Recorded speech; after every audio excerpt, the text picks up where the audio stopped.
Hi hello అందరికీ నమస్తే. ఇది నా ఫస్ట్ వీడియో అనమాట. అంటే నేను డైరెక్ట్‌గా కూర్చొని ఇలా మాట్లాడుకోవడం.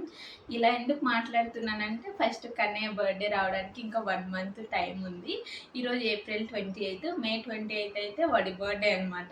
వాడికి బెస్ట్ మెమోరీస్ ఇవ్వాలనుకున్నా ఈ 1 మంత్‌లో. మళ్ళీ వాడు అప్‌కమింగ్ డేస్‌లో వాడు మళ్ళీ వాడు మా మమ్మీ ఎలా ఉన్నింది ఏంటి అని వాడికి గాని గుర్తుంటే చూడొచ్చు మేబీ. ఆ! చూద్దాం. ఈ వీడియో అయితే ఫస్ట్ టైం అందరూ చూస్తున్నట్టయితే సబ్స్క్రైబ్ చేసుకోండి, లైక్ చేయండి, షేర్ చేయండి. ఫస్ట్ అయితే బెల్ సింబల్‌ని అయితే గంట కొట్టండి. ఓకేనా? ఏంటంటే ఈరోజు నాకు 9th మంత్ పడ్డాయన్నమాట. అంటే ఒక 17థే పడతాయి నాకు. ఆ 17th లోపల కొన్ని ప్రెగ్నెన్సీ ఉమెన్స్‌కి చాలా కోరికలనేటివి ఉంటాయి కదా! నాకు ఉన్నాయండి. ఏంటంటే మేము ప్రెగ్నెన్సీ పిల్లల కోసమే ఈ హైదరాబాద్‌కొచ్చేసాము. ఇంతకుముందు మా హస్బెండ్‌కి వర్క్ ఫ్రమ్ హోమే ఉండే. అయితే 2 ఇయర్స్ మా మ్యారేజ్ అయిన తర్వాత ఊర్లోనే ఉన్నామనమాట.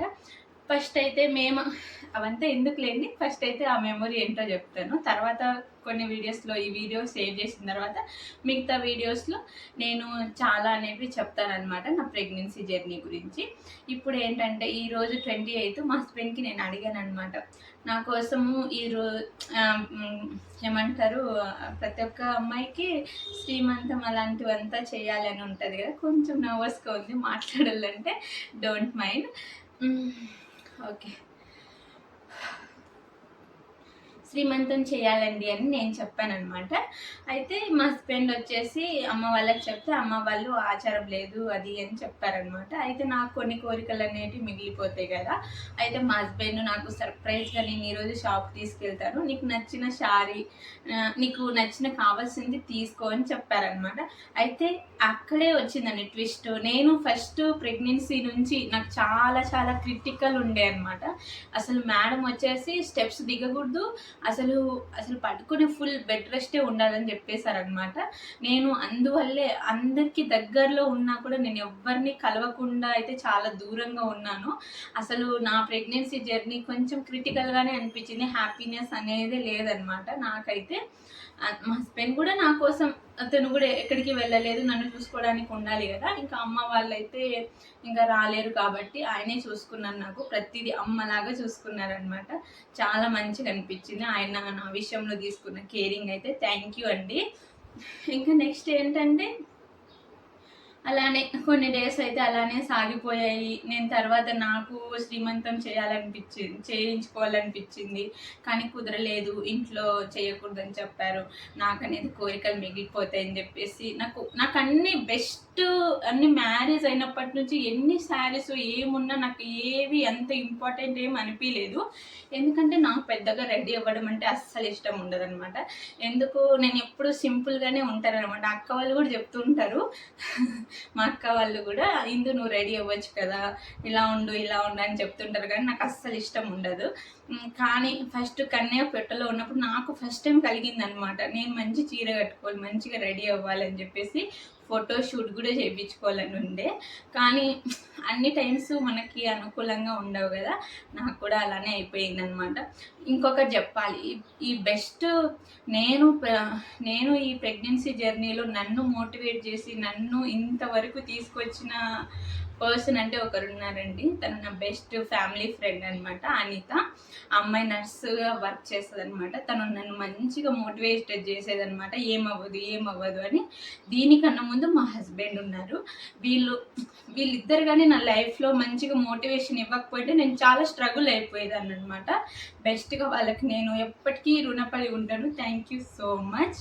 అండ్ ఇప్పటికీ నా కన్నయ్యతో నేను ఆడుకుంటున్నానంటే వాళ్ళిద్దరే కారణం. అసలు కొంచెం ఎమోషన్ అవుతున్నా, డోంట్ మైండ్ అనమాట.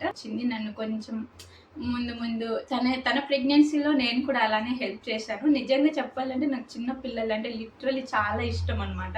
అమ్మ వాళ్ళు ఎప్పుడు చెప్తుండేవాళ్ళు, చిన్న పిల్లల్ని అంతగా లవ్ చేయకమ్మా, నువ్వు ఎలా ఉంటావో ఏంటో అని. నిజమండి.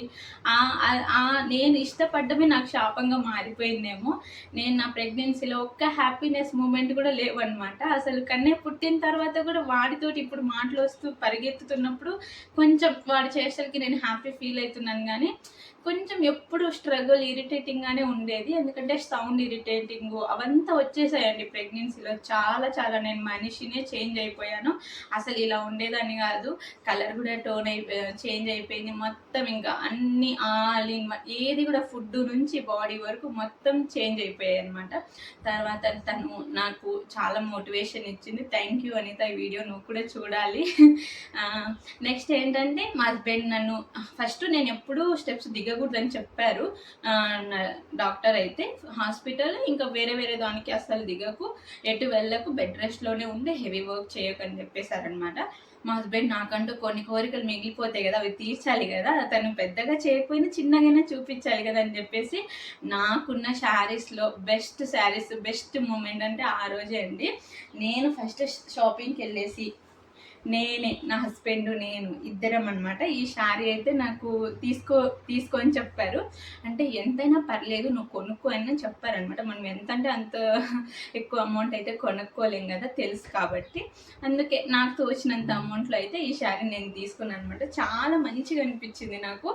కానీ ఈ శారీ కట్టుకోవాలంటే అసలు నా బాడీ అసలు నా హ్యాండ్ ఓవర్లో లేదండి, అలా అయిపోయింది.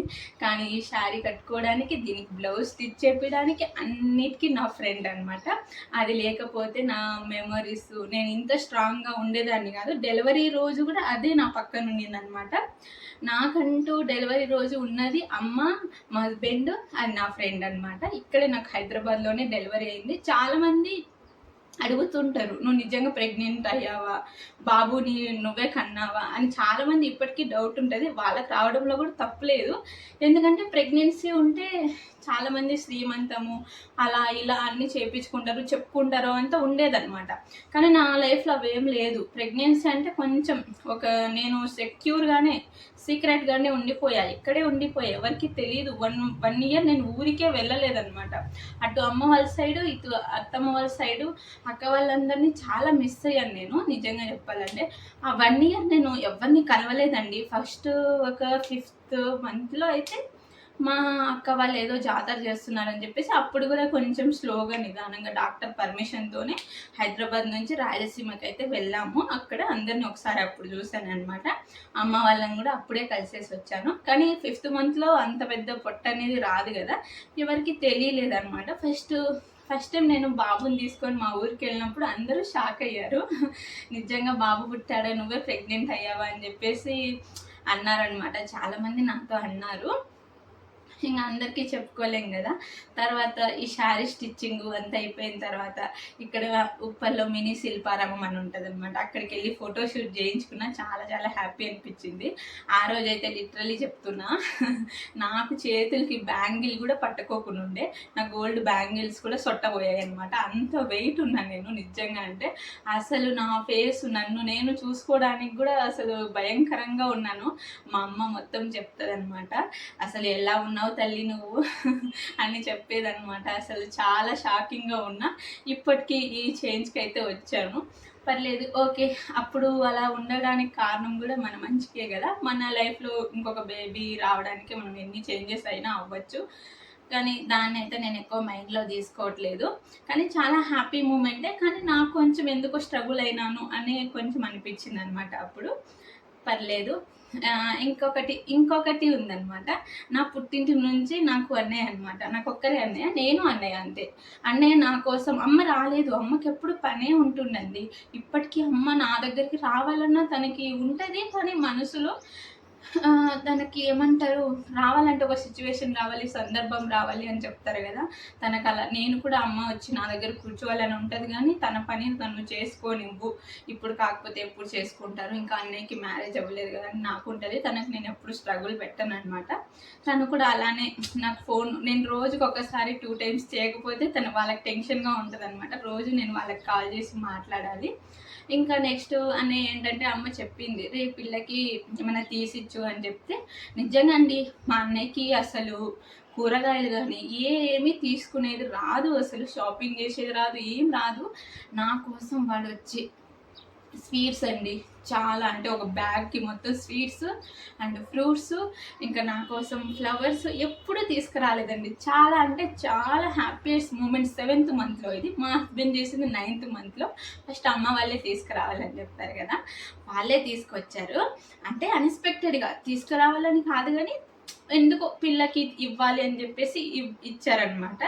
అన్నయ్యని అసలు ఒక ఆడపిల్లలాగా, మా ఇంటి వదిన నాకు మొత్తం చేస్తున్నట్టు, అమ్మనే వచ్చి నా కోసం చేస్తున్నట్టు మొత్తం అండి. ఇంకా స్వీట్స్తో సహా, పువ్వులతో సహా, ఇంకా ఒక బ్యాంగిల్ ఒకటి మిస్ అయిపోయింది అనమాట తన దగ్గర. మొత్తం అన్నీ తీసుకొచ్చారు. ఇంకా నెక్స్ట్ అమ్మ అమ్మ నాకు ఎందుకు చీర కట్టుకోవాలనిపిస్తుంది, ఎందుకు తీసి పంపేయలేదు అని అమ్మకి అడిగాను అంతే. తను విన్నాడో తెలీదు, ఏం చేశాడో తెలీదు, కానీ నేను అడిగినందుకే నా కోసం సర్ప్రైజ్గా వెళ్ళి, ఇంకొక అనిత ఉంది కదా నా ఫ్రెండ్, వాళ్ళ ఇంట్లో ఇంకొక బ్రదర్ ఉన్నాడు అనమాట. వాడు కూడా నా బెస్ట్ బ్రదర్ అనమాట. ఇద్దరు నా కోసం, వాడే పెద్దోడు కానీ నన్ను అక్క అక్క అని చెప్తుంటాడు. మ్యారేజ్ అయింది కదా, రెస్పెక్ట్ ఇస్తాడనమాట కొంచెము. ఇంకా వాడు మా అన్నయ్య ఇద్దరు వెళ్ళేసి ఇంకోటి చూపిస్తున్నానండి, వాడి సెలెక్షన్ అండి ఇది, మా అన్నయ్య సెలెక్షను ఈ శారీ. ఇది కూడా నాకు చాలా బెస్ట్ శారీ నాకున్న శారీస్లో. ఇంకా నాకు పెళ్ళి నుంచి ఇంకా ఏది నాకు అంత ఇష్టం అవ్వలేదన్నమాట. నా ప్రెగ్నెన్సీలో నాకు నా పుట్టింటి నుంచి వచ్చింది, ఇంకొకటి నా హస్బెండ్ నా కోసం వెయిట్ చేసింది అనమాట. అవైతే నా బెస్ట్ శారీస్. ఇది నా బెస్ట్ మూమెంట్ అనమాట. ఈరోజే నా కన్నయ్య పొట్టలో ఉన్నప్పుడు నాకు ఫీలింగ్స్ ఉన్నవి వాళ్ళే నాకు తీర్చారనమాట సర్ప్రైజ్గా. అది కూడా నేను అనుకున్నవి వాళ్ళు ఫుల్ఫిల్ చేశారు. అదొకటి కొంచెం ఇంకొకటి మనసులో ఉండిపోయింది. డోంట్ మైండ్, ఎవరు ఏమనుకోవద్దు. అందరూ నా కోసం వచ్చి స్వీట్స్, ఇంకా కొన్ని ఉంటాయి కదా, ఇంకా స్వీట్స్, బ్యాంగిల్స్ అన్నీ ముస్తాబ్ చేసి నా కోసం వచ్చింటే బాగుండు, అది ఒక్కటే అనిపించింది అనమాట. కానీ ఓకే, ఎవరి పనుల్లో వాళ్ళు ఉంటారు కదా, ఓకే అడ్జస్ట్ అయిపోయాను, అండర్స్టాండ్ కూడా అయిపోయామన్నమాట. కానీ దూరం ఉన్నాను కదా, వాళ్ళు అందరూ రాలేరు కాబట్టి, స్కూల్స్ అవి ఇవి ఉంటాయి కాబట్టి. మెయిన్ చెప్తున్నా, నాకేంటంటే ప్రెగ్నెన్సీ లేడీస్ అయినా చిన్నపిల్లలైనా చాలా చాలా రెస్పెక్ట్ అండి. ఇప్పటికీ చెప్తున్నా, please give to pregnancy ladies respect అండి. వాళ్ళకి ఖచ్చితంగా మీరు రెస్పెక్ట్ ఇవ్వండి. కానీ వీలైనంత వరకు మీకు కుదిరితే వాళ్ళ కోసం ఏమైనా చేయడానికి, ఏమైనా వాళ్ళకి నచ్చింది వాళ్ళు చెప్పరు కానీ మీరు నచ్చింది చేసి పెట్టడానికి ట్రై చేయండి. వాళ్ళు ఎక్కడున్నా సరే వాళ్ళ కోసం మాట్లాడండి, టైం తీసుకొని వాళ్ళ బాగోగులు అయితే కనుక్కోండి. ఇదైతే చెప్పగలను అనమాట. నేను ఇక్కడ మాట్లాడే లోపల కన్నయ్య కూడా లేచేసాను అనమాట. నెక్స్ట్ చాలా వీడియోస్ అయితే రాబోతాయి నా pregnancy journey and pregnancy conceive అయినప్పుడు చాలామంది దేవుళ్ళని మొక్కు తీర్చుకుంటారు, అలాంటివంతా ఉంటాయి కదా. నా లైఫ్లో కూడా అలా జరిగాయి అనమాట. ఫస్ట్ ప్రెగ్నెన్సీ అంటే నాకు కన్నయ్య సెకండ్ ప్రెగ్నెన్సీ అనమాట. ఫస్ట్ ప్రెగ్నెన్సీ ఏమైంది అవంతా వీడియోస్ చేస్తాను. ఖచ్చితంగా మీ సపోర్ట్ ఖచ్చితంగా ఉండాలి. నేను నచ్చినా నచ్చకపోయినా నన్ను మీ ఇంటి ఆడబిడ్డలాగా ఆదరించండి. Okay, bye. నెక్స్ట్ వీడియోతోటి మేము ముందుకు వస్తాను. Thank you so much. ఈ వీడియో నా కోసం మీరు మీ టైం స్పెండ్ చేసి విన్నందుకు, చూసినందుకు. ఖచ్చితంగా కమెంట్ చేయండి, లైక్ చేయండి. మీకేమనిపిస్తుందో ఖచ్చితంగా మాత్రం ఎవ్వరూ కొంచెం నెగిటివ్గా మాత్రం అర్థం చేసుకోవద్దు. ఇది నా బాబు కోసం, నా కోసం అయితే ఈ మూమెంట్ని నేను స్టార్ట్ చేస్తున్నాను. Thank you so much. Bye.